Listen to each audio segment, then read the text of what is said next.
I think we have to start at the absolute peak of emotional and political conflict, the strategic terms of surrender that ended the American Civil War. Let's set the scene. It's a quiet afternoon, April 9th, 1865.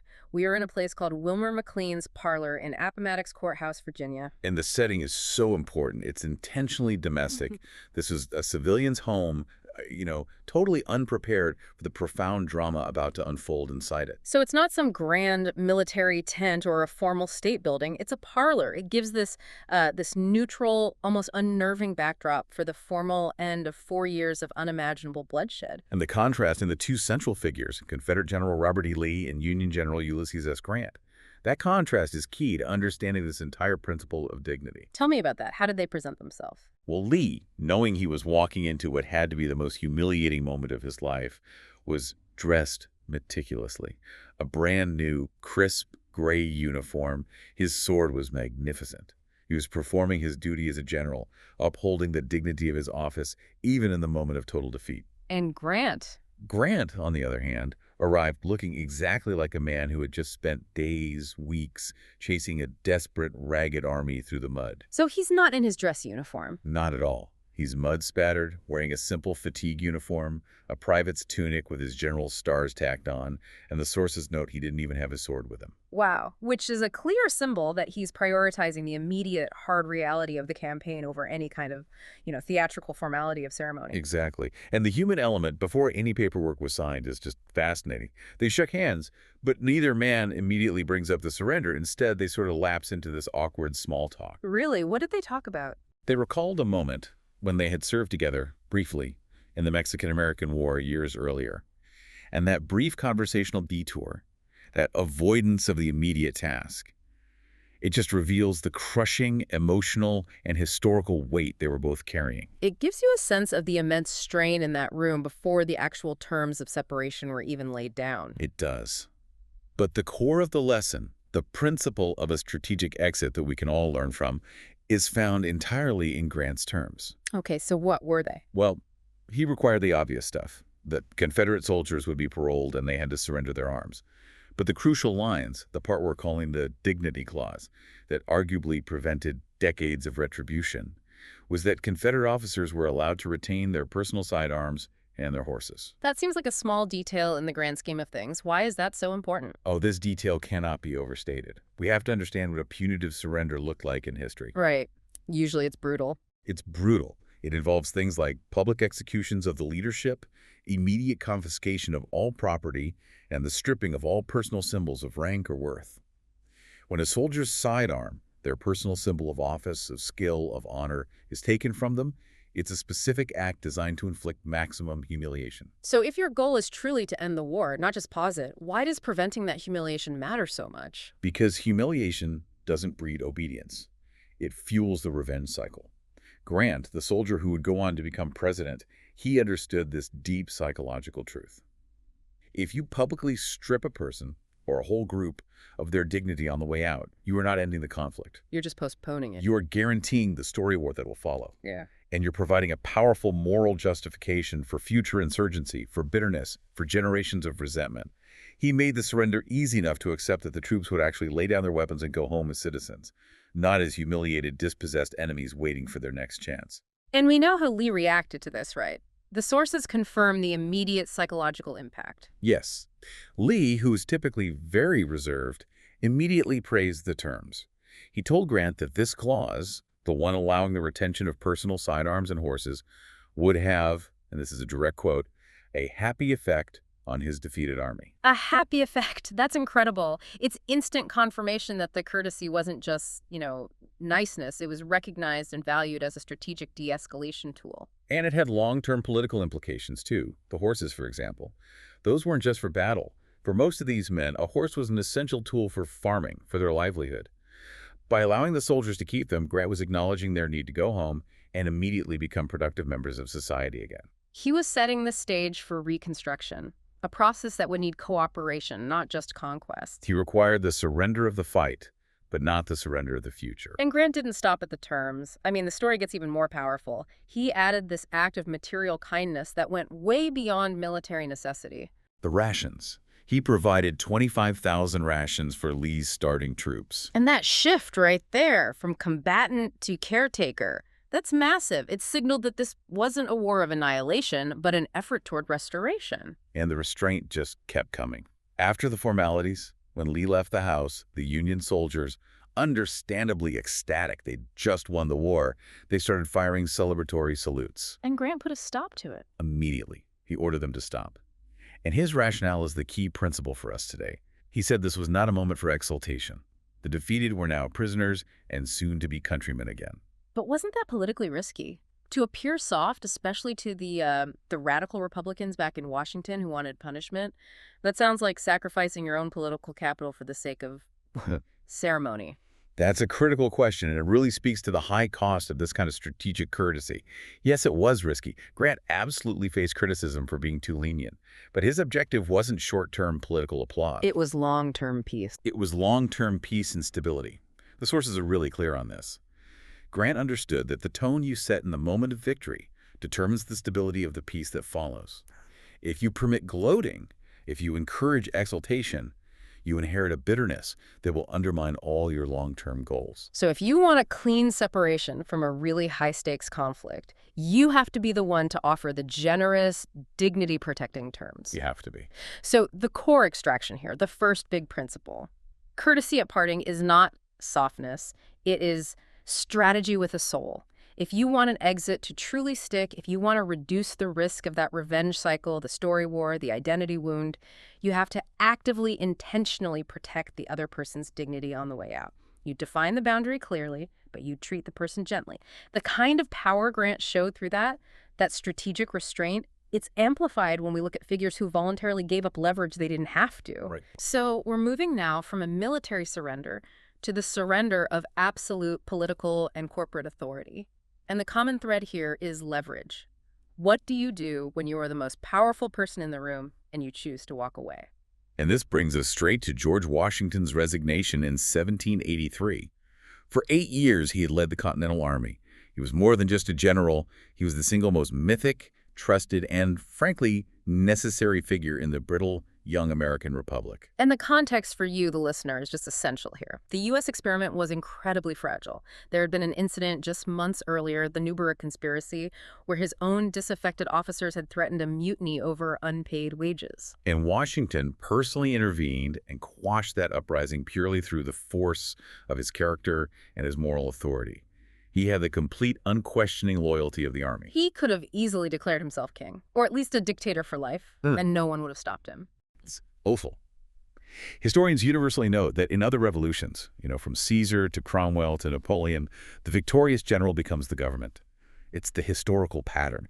The very existence of the American Republic depended on Washington consciously subverting that pattern. So his exit couldn't just be a speech. It needed to be a kind of foundational choreography, a performance that set a precedent. Exactly. So on December 23, 1783, he enters the Senate chamber of the Maryland State House in Annapolis.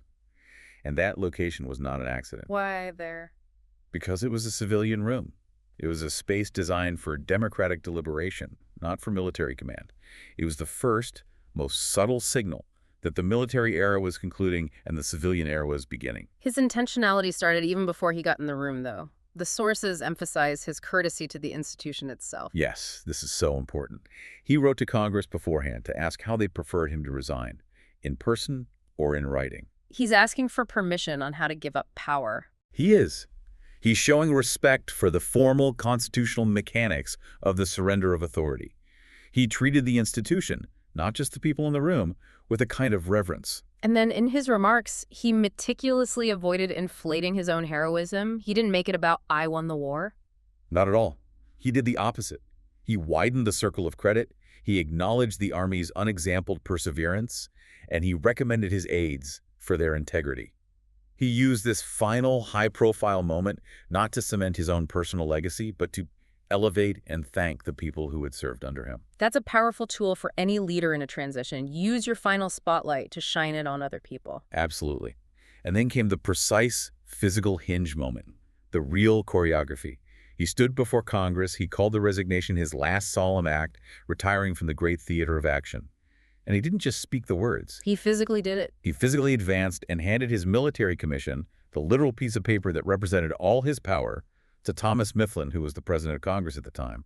He returned the symbol of authority cleanly, unequivocally, and without any conditions attached. No conditions. There was no attempt to maintain some kind of informal control, no request for a special advisory role, no backdoor deals to become the power behind the throne.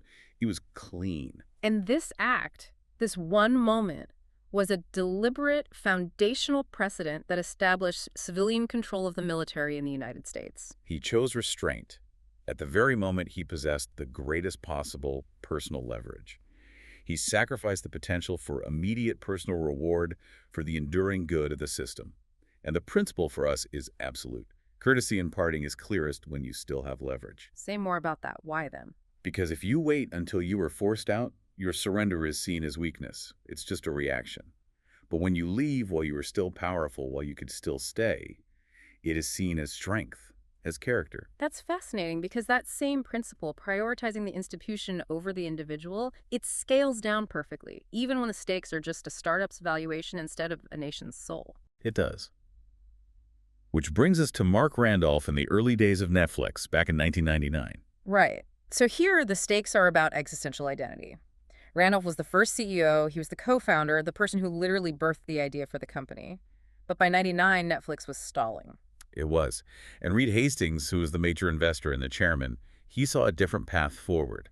And that path required a different kind of leader at the helm. So the moment of separation, the hard talk, how did that happen? It happened late one afternoon, around 5 or 6 p.m. And the setting is crucial here. It was private, face-to-face, in Randolph's own office. And Hastings came prepared, not with an emotional ultimatum, but with a structured, rational argument. And he delivered it with a PowerPoint presentation. He did. Which sounds cold, but the use of the PowerPoint is actually a lesson in how to deliver bad news with dignity. It wasn't an emotional ambush. It was a carefully constructed, objective case that the company needed this transition in order to survive. So Hastings was being courteous by treating Randolph's intellect with respect. He was arguing for the company's future, not just demanding his job. Exactly. And Randolph's internal processing of that moment is just the gold standard for how to accept a necessary defeat. He admitted later his initial reaction was seismic, a gut punch. But he said he quickly distilled the conflict down to one core question. Which was? Do we want the company to win, or do we want me to win? Wow, that cuts right to it. He realized that his personal identity as CEO was secondary to the mission of creating a successful, disruptive company. He chose the mission over the title. And so the outcome was managed. He stepped down as CEO, but moved into the role of president. Right, which protected his dignity. It wasn't a public firing. It ensured a smooth transition of leadership and, more importantly, of knowledge. There was no chaos. And crucially, he maintained perspective on it. Years later, he reflected that stepping down and bringing Hastings in was, and this is his quote, probably the best decision he made at Netflix. Even though it was the hardest one in the moment. And that kind of perspective only comes from a clean exit. If it had been a bitter, messy fight, he never would have reached that conclusion. So the synthesis here is just unmistakable. Both Washington and Randolph refused to weaponize the goodbye. They refused. They understood that holding onto a title or a position beyond its usefulness causes more harm than good. They prioritized the stability of the institution, the country, the company, over their personal performance or title. They showed that true courtesy in parting is what keeps ambition from devolving into resentment, or worse, outright sabotage. When you exit, the ultimate courtesy is leaving the structure stronger than you found it. Okay, that idea of prioritizing the institution even when it costs you personally, that becomes exponentially harder when the ending is defined by loss. Losing a job, losing a contract, losing an election. How do you manage that without just poisoning the room you're leaving behind? This takes us directly to John McCain's concession speech in 2008. The campaign against Barack Obama had been incredibly polarizing, very bruising personally for both sides. And McCain was now facing the definitive public failure of his greatest ambition. His reaction in that moment is just an indispensable blueprint for managing disappointment with dignity. So he was addressing his supporters in Phoenix, Arizona on election night. The mood must have been just terrible. Crushing. And after delivering the hard reality of the loss, he announced that he had just called then-President-elect Obama to congratulate him. And the crowd's immediate reaction was this explosive validation for his pain. They booed. Loudly. They were trying to convert their collective disappointment into rage and directing it at the winner. And the hinge moment here wasn't the loss itself. It was McCain's immediate, decisive response to his own supporters' reaction. Yes. He didn't ignore the boos. He didn't try to smooth them over. He interrupted them. He stopped his own speech, looked at them and said, "Firmly, please." And then he repeated the congratulation. He chose courtesy as an active leadership decision. He was overriding the emotional demands of his own base in real time. That is critical for you, the listener, to grasp. He was separating his personal political disappointment from his duty to the democratic process. He refused to let his final words as a candidate be dictated by grievance. He refused to outsource his own bitterness to the crowd. And he didn't just stop them, he went further. He elevated the moment by, in a sense, blessing the transition. He did. He urged his supporters to offer the next president their goodwill. He asked them to earnestly seek compromise and bridge differences. He essentially told his own supporters that their loyalty to the country had to supersede their loyalty to his campaign. So this is the skill, isn't it? It's separating competition from contempt. You can fiercely compete right up until the final moment, but when the competition ends, the professional or the civic relationship has to resume, untainted by the fight. Absolutely. He showed that how you lose is part of who you are. You control the exit, even if you can't control the result. And you can apply this anywhere. If you lose a contract bid, if a client chooses another firm, if a colleague wins a promotion you desperately wanted, you have to choose decency over the temptation to poison the environment. Refusing to validate the emotional calls for revenge, even your own internal calls, is a leadership requirement. It is. Now, let's pivot to a different kind of rivalry, one that was defined by mutual growth and deep professional respect. I'm talking about the farewell of Roger Federer in 2022. This wasn't a political defeat, but it was an exit from a career that was defined by 2 decades of an intense, defining rivalry with Rafael Nadal. And the setting was the Laver Cup in London. And the sheer uniqueness of his final competitive match is the principle itself. For years, Federer and Nadal were the ultimate tennis rivalry, the feudal dynamic. But Roger Federer played his final doubles match beside Rafael Nadal. As partners. As partners. It was a shared competitive space that just transcended the normal rules of sports rivalry. And the raw emotion of that moment afterwards was it was palpable. Both men were sitting side by side crying as a tribute to Federer played on the giant screen. It was an ending that could have been a solo spectacle of his own achievement, right? It could have been all about him, but instead it became this joint tribute to the power of shared excellence. And Federer's farewell remarks are so instructive for anyone facing a final separation from something they love. He reframed the conclusion of his career not as a loss or a tragedy, but as joy. He did. He emphasized, "I'm happy, I'm not sad." He anchored the whole moment in appreciation for the process. He talked about the simple joy of tying his shoes one last time. That focus on the process rather than the final score is so powerful. It grounds the exit in gratitude for the entire journey, which makes the sadness secondary. And Nadal's tribute just confirmed the depth of this professional courtesy. Nadal talked about the departure being deeply personal for him, too. He said that when Federer leaves, an important part of my life is leaving, too. He's recognizing that his rival wasn't just an obstacle to be overcome. He was his primary motivator, his measuring stick. And here's where we move past just sentimentality and into a really strategic professional insight. Federer later wrote extensively that Nadal forced him to constantly reevaluate and reimagine his game. He said Nadal pushed him so hard that he genuinely believes the rivalry made him enjoy tennis more. So this is the profound principle then. Courtesy means you don't erase the other person's role in your growth. Yes, when you part ways with a rival, a competitor, or even a difficult partner, acknowledging their role in shaping your success, it's actually a necessary part of telling the truth about your own achievements. By honoring them, you expand the narrative of your own greatness. You don't reduce it. A generous separation is paradoxically a self-affirming act. So we've covered exits from war, from political power, from corporate authority, and elite competition. Now we look at the ultimate parting, the end game of success.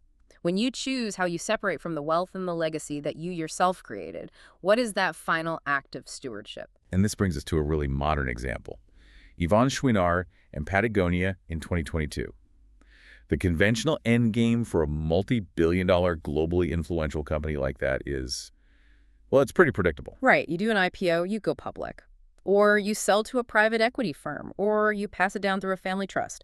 All of those options guarantee maximum wealth extraction for the founders. But the crucial point as our sources highlight, is that none of those traditional options could guarantee that the company's core mission, its soul, this anti-establishment environmental ethos, would survive the transition. A public company has to maximize shareholder returns, period. A private equity firm only seeks profit, and heirs might just sell it off to the highest bidder. So Patagonia explicitly rejected all those paths. Schunar, realizing there were no good options that met his core values, engineered a completely novel structure. This move defines what we're calling courtesy at scale, Why courtesy? because he chose to part with ownership in a way that legally locked out the possibility of profit-driven deviation from the mission. It was a courtesy to his employees, to his customers, and to the planet. Let's unpack the mechanics of that, because this is where the genius of the strategic exit really lies. It wasn't just a handshake and a promise, it was a fundamental, legally binding change in governance. Exactly. So first, they handled the control element. All of the voting stock, the shares that control all the strategic decisions of the company, went into something called the Patagonia Purpose Trust. And the Purpose Trust has a very specific mandate. A legally explicit one, to ensure the company's mission is never abandoned. This includes protecting the company's dedication to using its profits for environmental good. This is, in a way, it's Washington handing back the commission, but with a legal framework that ensures the republic remains a republic long after he's gone. It's governance being used to secure courtesy. Okay, so that's the control. What about the money, the financial value? So second, they dealt with that.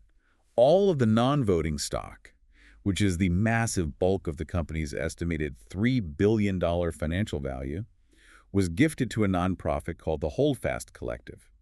And its sole purpose is to fund environmental work. And the commitment they made defined that courtesy to the planet. It did. Every single dollar generated by the company that is not reinvested back into the business, and they project that to be roughly $100 million annually, will be distributed to protect the planet. The founder chose to functionally make the Earth the ultimate non-voting shareholder. So this wasn't charity in the traditional sense. It was a structural separation designed to permanently align the company's profit with its purpose. A complex, legally challenging decision, engineered specifically to remove the conventional consequence of selling a company, which is almost always the dilution of its original values. And they added one more essential layer of human courtesy to the process itself. Yes. The news. The news of this monumental final exit from capitalism wasn't leaked to the Wall Street Journal. It was shared first with employees in a global town hall meeting. They avoided the inherent disrespect of letting their own team learn about the fate of their workplace, their careers, and their shared mission from a financial news headline. And that move confirms the ultimate principle of the legacy exit. Courtesy means you don't use your exit to offload the consequences onto everyone who stays. Chouinard refused to profit by burning the trust that he had built with his customers, his employees, and the mission he championed for 50 years. The exit was clean because the governance itself ensured the values would outlive the founder. Okay, so we've built this really powerful stack of case studies across centuries, industries, conflicts. What binds them all together is a realization that courtesy is an active choice. It's a strategy. It requires immense clarity and restraint. It is never, ever passive. And the challenge now is translating the gravity of Appomattox or the complexity of a purpose trust into actionable tools for you, the listener. When you're navigating a project handoff, a client separation, or a job change. So you've synthesized the practical advice from all these sources into 3 core pillars and I think 9 specific micro steps. That's right. Let's begin with the Washington and Randolph principle. This is the one that focuses on relinquishing control cleanly. And you're calling it, do a clean handback and structure. This is all about returning leverage quickly and without ambiguity. So the first tool here is write your commission return list. What does that mean in a modern context? It means don't just clean out your desk. Systematically list every piece of authority, access, and intellectual property that belongs to the role you're leaving. We're talking files, client contact lists, passwords, technical access, ongoing responsibilities. Then you return them without drama or delay. You make the handoff seamless, not a scavenger hunt for your replacement. Okay, that's a great practical step. What's the next tool? Draft your exit values before you need them. So think about it in advance. Way in advance. What are your non-negotiables in a separation? For a corporate leader, it might be protecting specific employees during a layoff. For a partner in a firm, it might be ensuring that shared intellectual property remains focused on the original mission.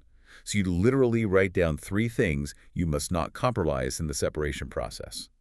This ensures your actions will align with your values when the pressure is on. I love that. And there's a micro step for this pillar, right? There is a very simple one. Draft a 10-line handoff note. This is a single, concise document, no longer than 10 lines, that acts as a map for your successor. It has to include current status of key projects, the next 3 immediate steps, who to call for specific issues, 2 known risks, and 1 clear recommendation for moving forward. You make it a map, not a mystery. Because a messy transition is a failure of courtesy. Precisely. Okay, next pillar. Let's apply the Grant and McCain principle. Protect dignity and remove the audience. This is about minimizing bitterness and that urge for theatrical revenge. Right. We have to remember Grant's sidearms, that small protection that prevents a much larger future conflict. So the first tool here is offer a dignity clause. What's a dignity clause in, say, an office setting? It's a small, specific protection you offer the person or team you are separating from. It could be ensuring a departing person retains their title for a buffer period, or maybe they get a short-term consultation contract. Or, most simply, you give them truthful public credit for a specific piece of work they genuinely accomplished. You give them a small win to help them absorb the large loss. Okay, that makes sense. The second tool. Remove the audience. Endings become cruel, public executions when they are performed in front of others. If you have to deliver hard truths, difficult feedback, or the actual separation notice itself, you must handle it in the right private venue. Just as Hastings closed Randolph's office door, you have to close the door on the audience to prevent the separation from becoming a source of public gossip and unnecessary pain. And the micro step for this one? Write your final, calm sentence. Before you even walk into the separation discussion, you draft 1 short, non-accusatory sentence that anchors your decision in reality. Something like, "This partnership has run its course, and it's time for us to move in separate directions." And then you commit to using only that sentence if you are pressed for details or emotion. It serves as your psychological shield against emotional leakage. Okay, final pillar. Let's leverage the Federer principle, which requires real professional maturity, separate gratitude from grievance. This is all about acknowledging the truth of the relationship, even when it concludes in conflict or disappointment. So the first tool is congratulate without qualifiers. No buts. No buts, no despites, no even those, no surprisingly. If a rival won the contract or if the separation was their decision, you acknowledge the positive outcome cleanly. A simple, unqualified acknowledgement shows you prioritize the professional relationship over your personal sense of loss. What's the second tool here? Use your last moment of influence to praise others. Just as Washington recommended his aides, you use your departure moment to shine a truthful spotlight on the team or individuals you're leaving behind. Name a specific, valuable contribution someone else made. This costs you absolutely nothing, but it buys you immense goodwill and confirms your generosity of spirit. It's the opposite of burning bridges. You're reinforcing them on your way out. You are. And the final micro step for this is maybe the most powerful. It's called name the gift in the tension. You list 3 people, clients, or projects you are currently leaving. For each one, you write 1 complete sentence, starting with the words, "Because of you, I became better at J."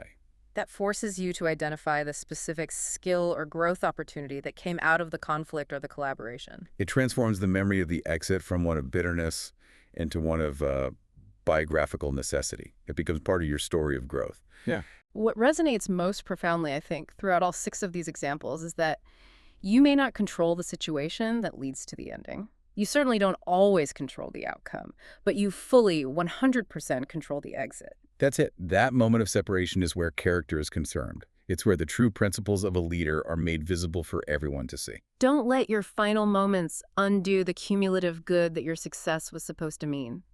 The stories of Grant's generosity, Washington's restraint, Federer's honor, and Chouinard's governance.